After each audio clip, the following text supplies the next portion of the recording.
Sénateur Klein. Merci. Bonjour, Monsieur le ministre. En outre, le Premier ministre a indiqué que les projets d'infrastructures portuaires seraient annoncés dans la prochaine tranche de projets, y compris pour Churchill au Manitoba. Vous avez parlé du potentiel extraordinaire pour Churchill qui pourrait devenir une plaque tournante et qui nous lierait avec l'Europe et les autres marchés internationaux. Avec le soutien des provinces des prairies, ça nous permettrait d'assurer la robustesse de notre développement des ressources, de la transition énergétique, etc. Le nord du Manitoba, qui a beaucoup de minerais, demande des investissements. Les efforts qui ont été déployés auparavant ont été mis à mal, étant donné les changements climatiques notamment. Alors, c'est vrai qu'il y a des questions d'assurance qui ont été résolues. Est-ce que le gouvernement fédéral est maintenant prêt à assurer l'expansion du port de Churchill? Le ministre, pour ce qui est des assurances, c'est la responsabilité de la société de transport maritime. Je ne pense pas que le gouvernement fédéral va se manifester à cet égard. Par contre, ce qu'on est prêt à faire, c'est de travailler en collaboration avec le port de Churchill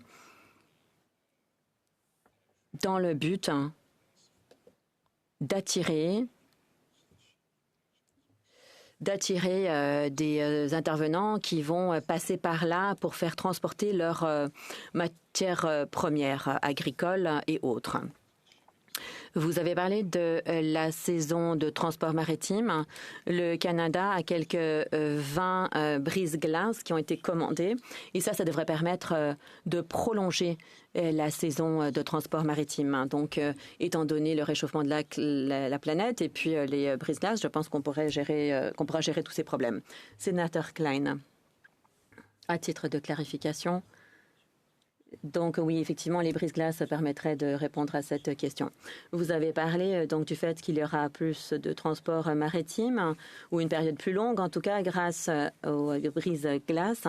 Étant donné les effets sur les écosystèmes nordiques et les Inuits, est-ce que vous pouvez confirmer que les collectivités autochtones ont été consultées relativement à l'utilisation de ces brise-glaces toute l'année? Alors, le ministère des relations entre la Couronne et les peuples autochtones doit être en charge de cela. Je ne sais pas exactement ce qui a été fait. Je sais qu'ils ont parlé à des groupes de Premières Nations et je pense qu'ils sont à la tête de consultations avec les Inuits. Je sais que la ministre Chartrand et la ministre Gormacy ont fait partie de ces consultations et puis je pense qu'on remplit toutes les obligations.